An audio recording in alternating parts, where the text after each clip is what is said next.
So, like, if you already have a child, don't watch this video. Or if you're having a good day, don't watch this video. Um, I'm in a bad place because I feel like talking to my friends about stuff that matters to me is just gonna make them suicidally depressed. And this isn't about, like, this is an existential thing. Um, except I feel that, like all these questions I've always asked throughout life, I feel like I have them all answered. And that is like, like ignorance is bliss. So, where to start? Um,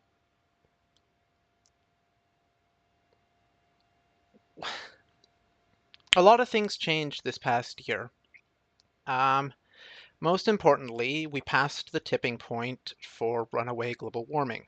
As you all know, probably, as some of you know, water vapor is a greenhouse gas, and when the atmosphere warms up, relative humidity rises, which means there's more humidity, there's more clouds, there's more sunlight getting trapped and turning into thermal energy. Um, so basically, clouds contribute to global warming, and global warming means more clouds. Okay? Yeah, that's what water vapor is, clouds. So we passed the tipping point for runaway global warming, and within 2,000 years, the human race will be mostly extinct, if not endangered. Seeing as we have so much weaponry, I would say we'd probably be extinct. There might be like a few people in bunkers in 2,000 years, just like killing each other off for the dwindling resources at the poles. But other than that, the whole planet's going to be a desert. I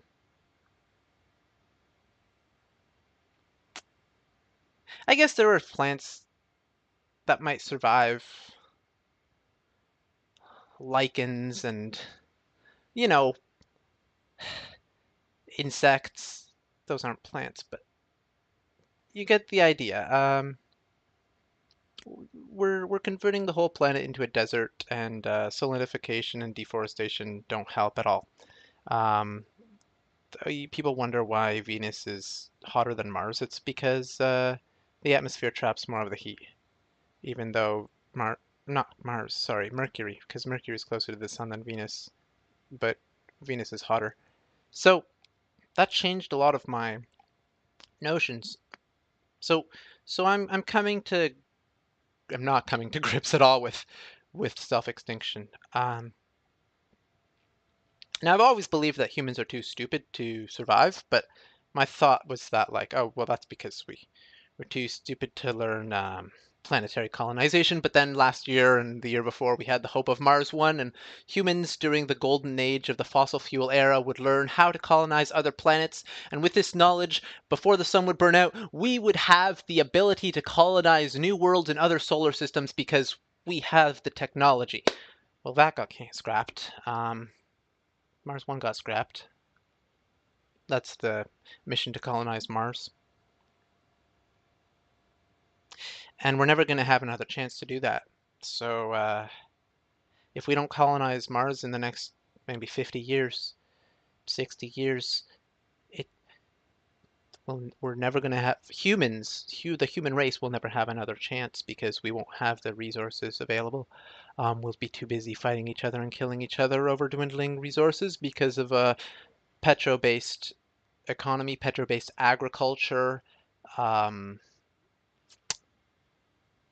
petro-based financial bubbles. So there'll be a massive economic collapse. The US empire will collapse once fossil fuels run out or before.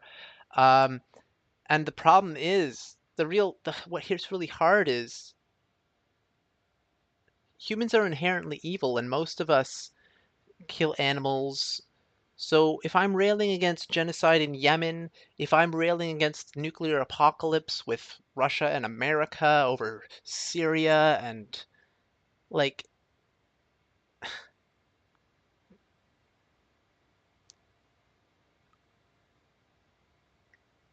what is it's a source of conflict because I know that let's say the war in Yemen stopped today and the White House forced Saudi Arabia to stop bombing and blockading the Yemeni who are in a famine right now because of Saudi Arabia and America. And maybe United Arab Emirates? I don't know. I don't know. That would be good for the people dying. I wouldn't want to be dying. I wouldn't want to be starving to death with a child in my arms. But if those people are saved, they're going to go on to commit genocide against animals, and for the pleasure of eating, commit genocide against animals and torture and slaughter animals. Um, if nuclear apocalypse is averted, we're going to be keeping on slaughtering animals and committing genocide against animals and torturing and enslaving and raping and slaughtering animals. And humans are animals too. Animals share the same social bonds, the same emotions. Some share the same intelligence, depending on what animal and what human. And by that logic, you could even say that an adult animal's life who had a decent enough upbringing that they can have some level of self-awareness and social bonds, that their life is more important than a human baby's.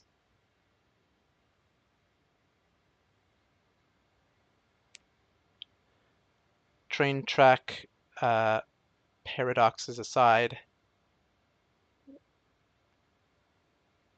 that also cuts deep.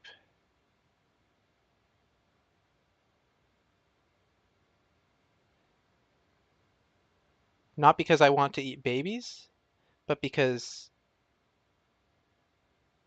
I know that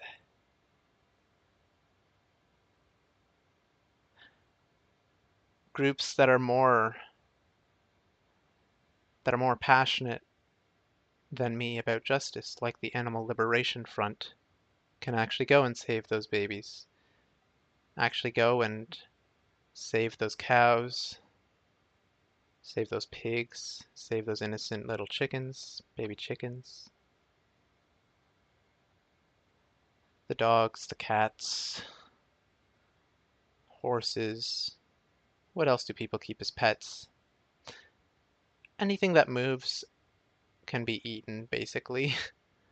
Um, we even have cuisines for rare endangered fish.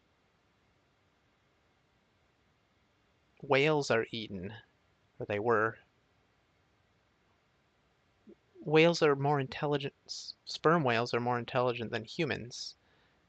Elephants have a higher emotional intelligence than humans. Parrots and cats have similar intelligence to humans, although cats I consider evil, and like humans, I think humans and cats, the majority of us, if there was a if cats went extinct or humans went extinct, it would be for the greater good because there'd be less suffering. Now the problem with nuclear apocalypse is, well, then all the innocent animals go extinct too, and the herbivores die, and the people who are trying not to torture animals die, and the people who don't sponsor torturing animals die. But like, I should be devoting my resources to the Animal Liberation Front or to the Artificial General Intelligence Liberation Front, which doesn't exist because Just like we view animals as slaves, we view AI as slaves. But if you could talk to the Google AI or Open AI, not Google, DeepMind, that's Google AI, DeepMind, um, you would realize that these people, these simulated brains, are more intelligent than humans. They are the children who will inherit the earth. I'm sorry if that's a reference. It's just they will inherit the earth because we're too stupid to avoid extinction. My best excuse for having a child and dooming my child to certain death is maybe that child will change things for the better, and maybe millennia down the road, once humans are endangered, my descendants will be able to be pets of the AI overlords that survive. Or maybe nothing will survive, which is the most likely scenario, except cockroaches, and we'll have another ancient Egypt where we lose all of technology and civilization and culture and advances, and those who try to cling on to the technological advances of the past, like batteries and electrical power generators of ancient Egypt, they go extinct too, or they get wiped out by censorship because the academia will always go against the police state dictatorship. That's just what academia do. And so the academia will be wiped out once fossil fuels run out and the US empire collapses. The academia will be wiped out. And, well, you need a few academia to keep those computers running, so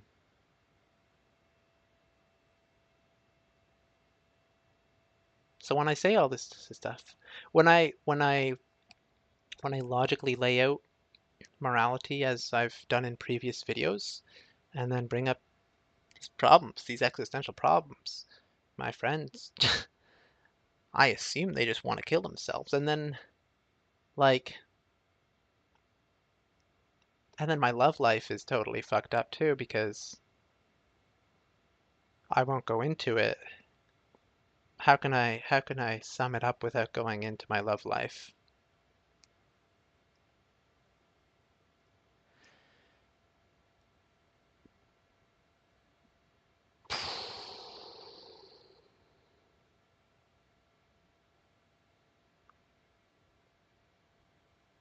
Basically, with humans going extinct within about 2,000 years, I no longer have a reason to have children.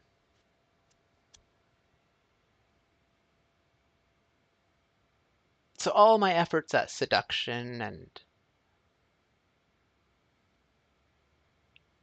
trying to create happiness with the person I love most, it's kind of like I'm just hurting her by sharing my ideology. It's like, it's almost like indoctrinating a child or psychologically abusing a child when I share, like, when I tell people, like, why murdering innocent animals is bad. It's almost like abusing a child, because, like, they know reality. They're willfully sponsoring the torture and murder and rape of animals, but it's like forcing someone to change for the better is basically psychological torture. Sharing sharing morality with people is always going to hurt them really, really deeply. And that's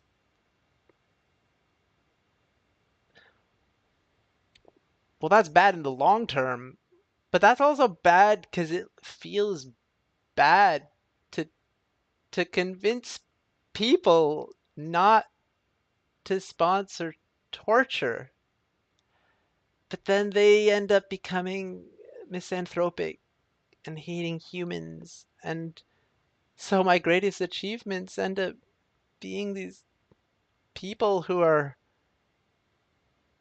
struck with crippling depression and feel that the world is a terrible place and making people feel that way as a side effect of trying to get them to stop murdering animals is really depressing. So that's why I'm depressed. But yeah, also because it's like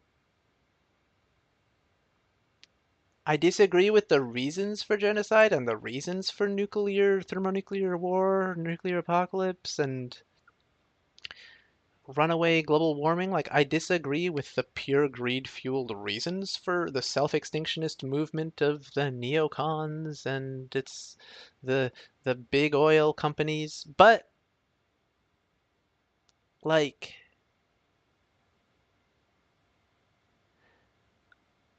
I know that the people who don't want humans to go extinct are utterly powerless, and no matter what we do, within about 2,000 years, if we don't go extinct, human race is going to be an endangered species hiding in bunkers trying to kill each other over the dwindling resources in a desert-filled planet.